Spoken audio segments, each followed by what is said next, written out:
You live in the ground floor apartment with your wife, your newborn baby, and your almost 2 year old, and you look out your window and there's rioting and the crap is truly hitting the fan. So you make the decision that you're going to go. So you've watched some of my videos and you've determined that you've done your threat assessment and you've determined that it's going to be safer to go, that if you stay where you're at, you're in imminent danger and you need to get out of there. So you pack up your go bag, which in this case is a baby bag, and you gather your family and you start getting out of there. Now, hopefully you've thought about this, and if you haven't thought about this, hopefully this video will cause you to think about it. But you're putting extra supplies in that baby bag, right? So even if you're breastfeeding, you need formula, okay? So I kind of went into it in my short that in a high stress situation, which it's absolutely going to be when you're going to be stressed and panic, and you're grabbing a newborn baby, an almost 2 year old, and your wife, and you're basically saying, we got to go.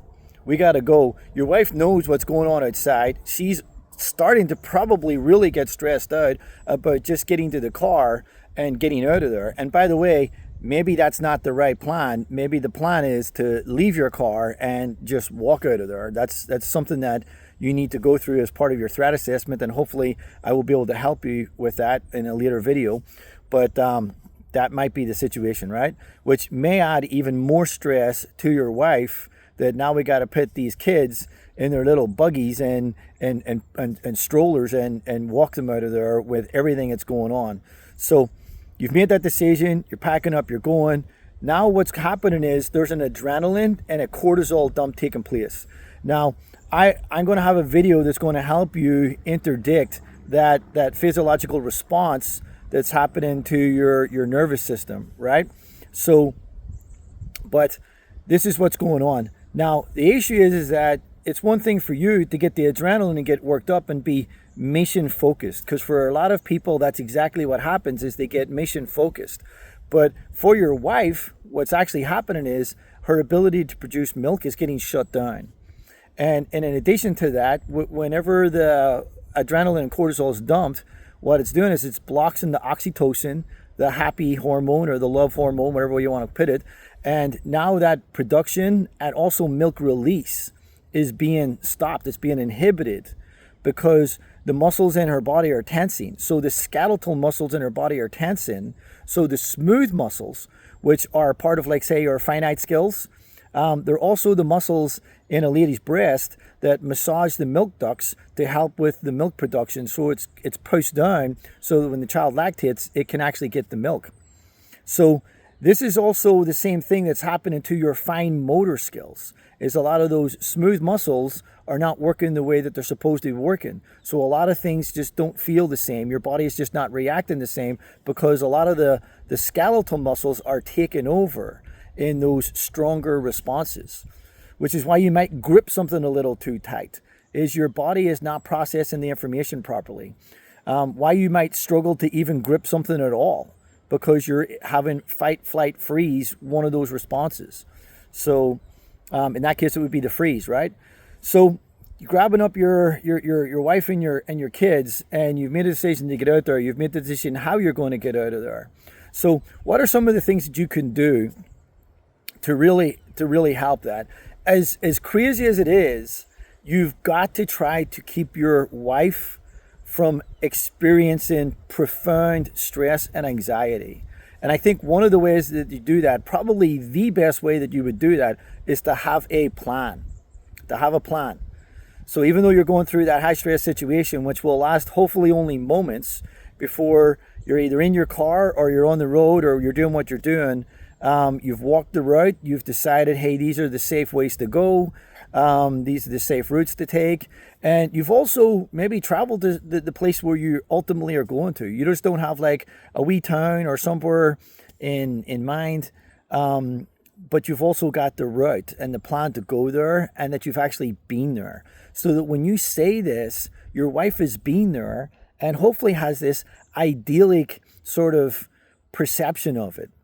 So that presupposition that when you just mention that name, she's like, oh yeah, That's such an awesome place, some cool place by a lake or on the ocean, or if you live too far inland, just by a running river or a creek or a brook or a stream or whatever, just in an area, a rural area, somewhere where your wife, just by you saying that, it will stimulate a sort of sense of peace, knowing that this is our destination. We have a plan, and now my purpose is to get there, to get my babies there. So now you're both mission focused, right? On getting there and executing your plan. That's going to be so unbelievably vital in helping to control your wife's emotions and your own emotions. But in this situation, it's vital that you control your wife's emotions, because maybe both of your children are still breastfeeding at that point. So for the older child, there's other food that they can obviously eat and consume at that point. But for the younger baby, it's pretty much milk. That's it. That's all they can handle. It's milk. You can't give them water to hydrate or anything else. It's horrible for them. Don't try to do it. They have to have milk, which is why in your baby bag, even if you're breastfeeding, you want to have some baby formula, some bottles, maybe the ability to heat it up. You just want to have all that stuff in your baby bag ready to go, because you don't know if something's going to kick off and you're already in your car and you make the decision, I'm not going home. Oh, I'm sorry. I have a leaky eye duct and it just keeps watering up. So this is part of your plan, right? So at every opportunity and point you can, get that new baby skin to skin with your wife. Get them skin to skin. So it literally increases the body's ability to create and make oxytocin, which is why when your children are born, the first thing that they're going to do, whether it's the midwife or the nurse or whoever, that wherever you're having your baby, they take the newborn baby and they put it right against the mom and they try to get the baby to latch right away. So you're trying to create that union with the mom and the child. This is really common to the child, really common to the mom. They've just went through a massively stressful situation, So, and that's the thing is, what are you going to go through that's equal to giving birth, right? So if given birth, they use this as a technique to calm both baby and mom down, get the milk flowing. It will also work in your high stress situation. Obviously, you don't want to be putting mom and baby at risk, but you want to be doing that as much as you possibly can. And if possible, even as you're traveling, if you can do so safely, right? So if you have like an RV or something like that, or just some way that you can travel safely, do not take any risks, okay? Because remember, you're in a high stress situation. The likelihood if you're driving getting into an accident is increased. Please keep that in mind. You have to be safe and you have to take the proper safety precautions, okay? But at every opportunity you get, you want to get that skin-to-skin contact and get your wife calmed down, get the baby calmed down, okay?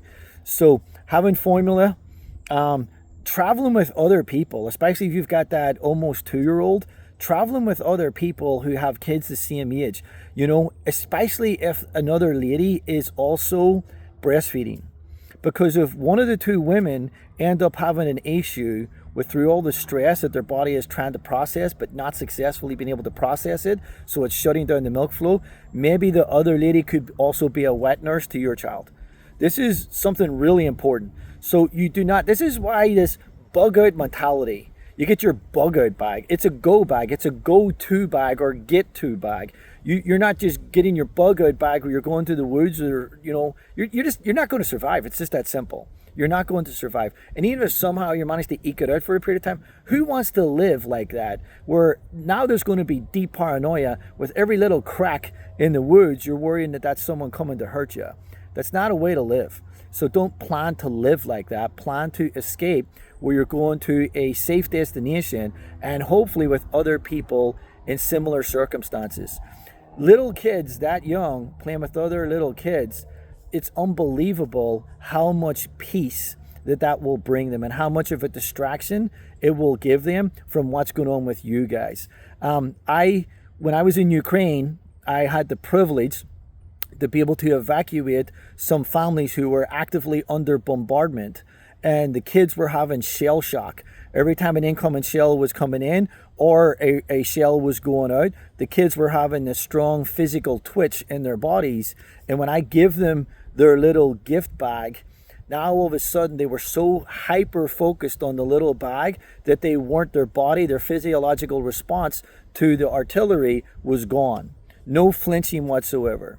So distractions to children is vital. All right, I'm getting a little bit too deep into the woods here because I do want to talk about older kids in another video, but you're looking for other women that are also possibly breastfeeding, that one of you could be a wet nurse to the other, and then practice these safe evacuation routes by absolutely, got to emphasize it at the end of this video, you have to have a plan. Your wife has to know that plan, and it has to be somewhere that she feels super good about going to. Even if that's not your ultimate destination, in that high stress moment, that's what you want to do.